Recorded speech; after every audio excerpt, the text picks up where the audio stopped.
I am very happy to welcome you at Paris School of Economics for this workshop, which is a part of PSE's commitment to contribute to the scientific debate on how to address the environmental emergency. So corporate capture is a phenomenon very closely related to corruption.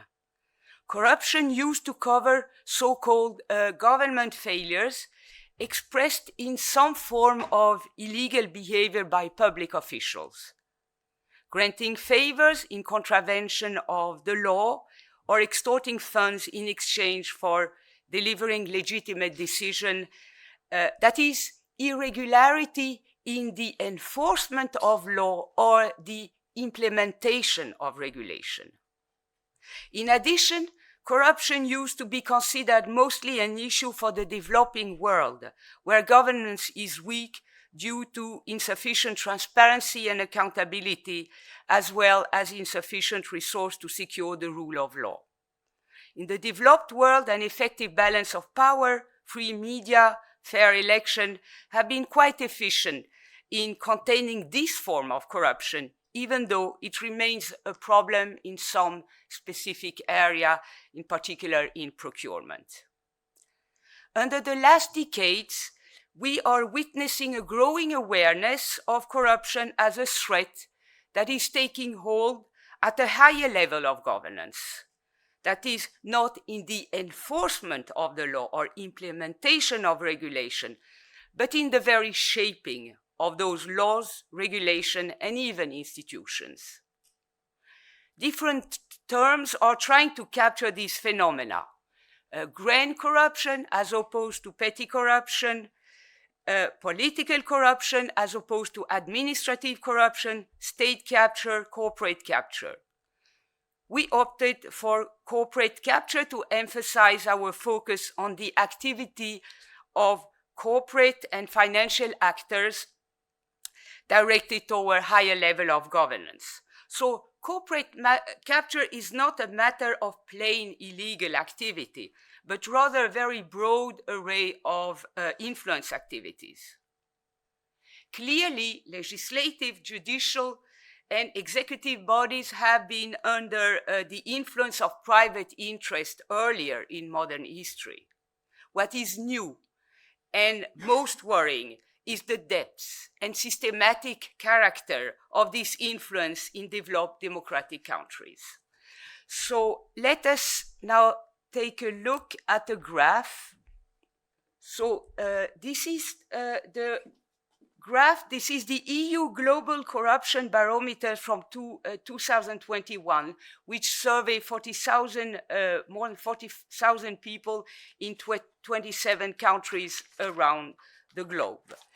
And it gives the percentage of citizens who agree that the government is run by a few big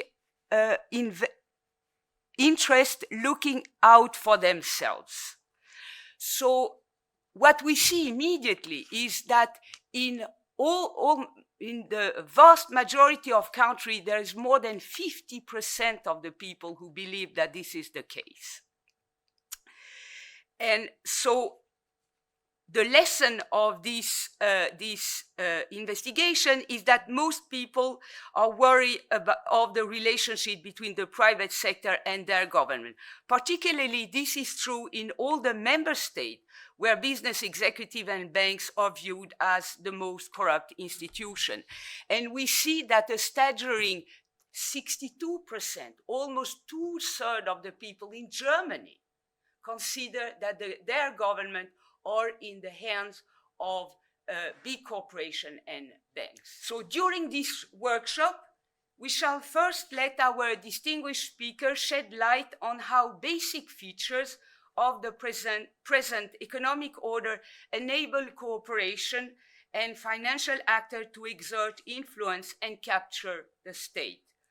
In the second part, they will present analysis of some of the mechanisms used to counter the policy responses to environmental emergency in specific sectors and impose their profit maximizing agenda. I now give the floor to Mireille, who will briefly introduce that second part.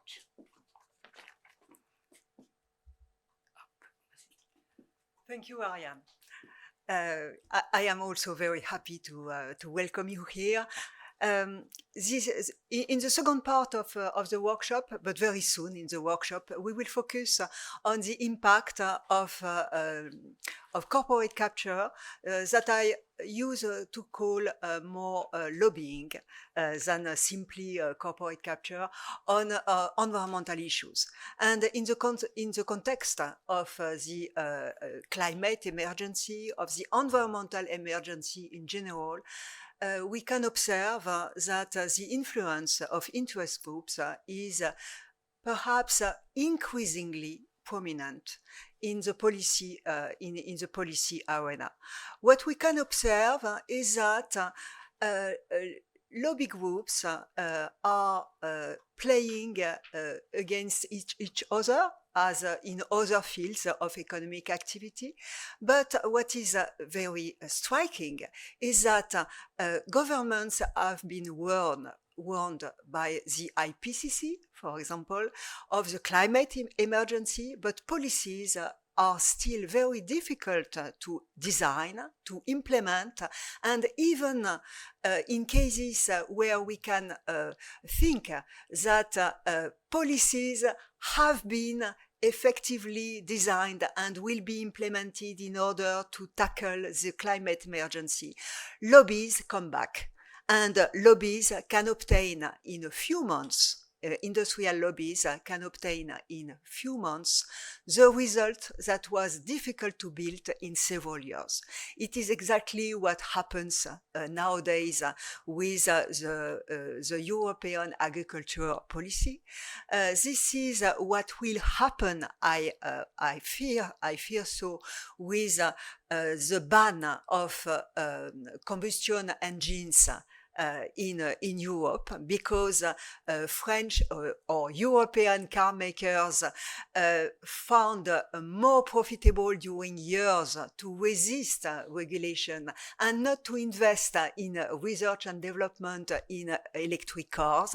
And the result is now that the Chinese industry took a big advantage by leading research in electric cars. And so this is now an argument for car makers, for European car makers, to step back from the policies that had been or that have been decided at the European level. And so in interest groups and industrial lobbies have a great imagination to prevent policies to be implemented, to prevent the appropriate monitoring and development of these policies, and the different ways they can do that will be surveyed or will be analyzed in different papers during our workshop, and we will focus on different subfields of environmental issues, also with connection with health issues, with industrial issues, competition issues, and so on. And I think that this is perhaps one of the most prominent issues we are confronted with in the climate and environmental emergency. And this is the reason why, with a group of researchers, of French researchers, we are beginning a big research project on lobbying. And one of my PhD students, Rosanne, that whom you will be able to meet, is specifically studying the mechanisms of lobbying at the European level, and she already has a lot of very interesting results. We will listen to different very interesting talks during this workshop. I hope it will be the opportunity to gather knowledge and experiences from different backgrounds in order to build the basis of new research in economics, because I am an economist. We are economists here in economics, in order to bridge the gap that still exists between the different fields of research on this specific topic. So we will now leave the floor to the first presentation. Yes, and the format of the presentation will be the same for all speakers. The talk will last, come please. The talk will last 40 minutes, and we will have 5 minutes for a discussion after each talk, and we will be able also to chat together during breaks at lunchtime and so on.